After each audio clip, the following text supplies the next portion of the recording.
Hello there and welcome to my channel Novice Modelling and the Midlife Crisis. My name's Andy and I'm back again talking you through another one of my finished kits from my April project, which was called Land of the Rising Sun Week, where I attempted to build 10 Japanese kits in 10 days and failed miserably.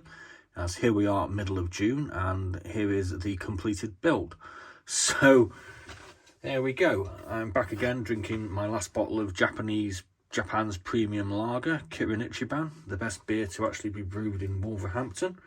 And here is our finished Nakajima J1N1-S Gekko from 1945, which this one is made by Hobby 2000, kit 72054.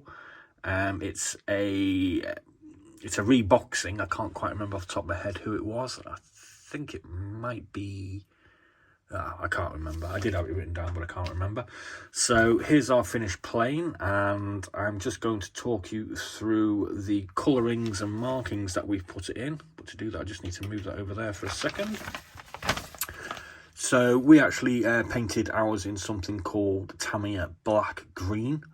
It's not exactly the correct colour. The correct colour is a little bit darker, but it's not one that I had in my paint stash.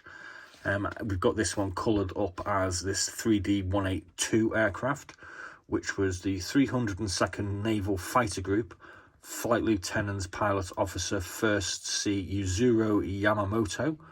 No relation of the famous Yamamoto, I'm wondering. And Lieutenant Hiromasa Oyahama at Toyohashi Air Base, February 1945. Now this is actually a night fighter of sorts, hence the slightly darker colour than the typical Japanese navy green. Untypical also, it actually has the same colour on the undersurfaces. Most Japanese aircraft are painted a sort of pale grey like that one there.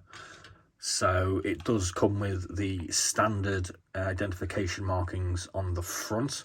These are actually decals, which actually worked really well. I've got to take my hat off to Hobby 2000 on this one. The decals are really good, though it is a modern kit. I mean, you can get this online. I think it's really cheap, to be honest with you. I think it's only about £14 or £15. That's roughly what I paid for it. So for a two-engine fighter or two-engined aircraft, it's a pretty good price. Incidentally, this is actually the largest aircraft I have constructed so far on my channel, and it's the first two-engined aircraft I constructed since I was about 13. So that's 34 years ago. Yeah, telling me my age there. So on the whole, I really enjoyed building this, although I did make one big mistake. This section here, I thought it was supposed to be a glazed area, and I went through the whole painting process, and I think I did a pretty good job of the painting on this one. And unfortunately I missed this off and had to hand paint it later on. Consequently, it's a bit of a bodge issue here. There is a lot of glazing on these Japanese aircraft, which I found to my irritation. I must admit, one issue I did have, which was probably more down to my novice building abilities, was that trying to get these guns here, which are for attacking these cannons, which are for attacking bombers, American bombers, through the preordained holes, was a bit of a nightmare, and I had to open them up. So I did have two challenges with this one. This one I managed okay with a bit of aggressive filing, and this one, well, I should have known better at the end of the day. I should have just read the instructions properly. The aircraft comes with two auxiliary fuel tanks. There's glazing here, which I omitted to put in at the correct time. This was the last piece I actually put in using a cocktail stick and some blue tack.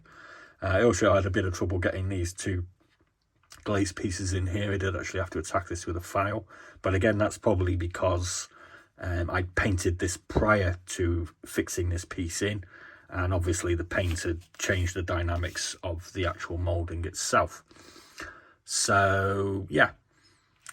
One other issue I had with this is I painted these black before I actually painted it green, and then I painted them green and painted them black again, so the paint here isn't exactly great. But at the end of the day, it's a learning process. You've got to learn by your mistakes, and that's what I'm trying to do, and that's how I'm looking at this whole model building malarkey. So yeah, I'm quite happy with this, and like I said, it's the largest plane that I've done so far, although I do have quite a few bigger ones in my stash now, so we'll be running through some of those shortly. But do let us know what you think. I mean, I'm happy with this. I think this is my sort of my sixth completed aircraft, so I think it's not too bad.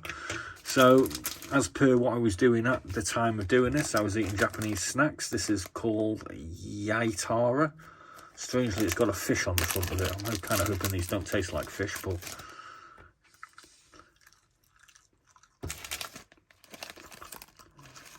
it tastes like cardboard. And fish. It tastes like fish cardboard. Oh my god, I'm not eating that shit. Okay, so... Oh my god, that's horrible. Ugh. Yeah. So thanks for watching, and don't ever, if you ever go to Japan, don't ever buy these fishy strip things. And the beer's okay, but it's from Wolverhampton. So thanks for watching, and I'll be back with another completed aircraft sometime today or tomorrow. Be seeing you.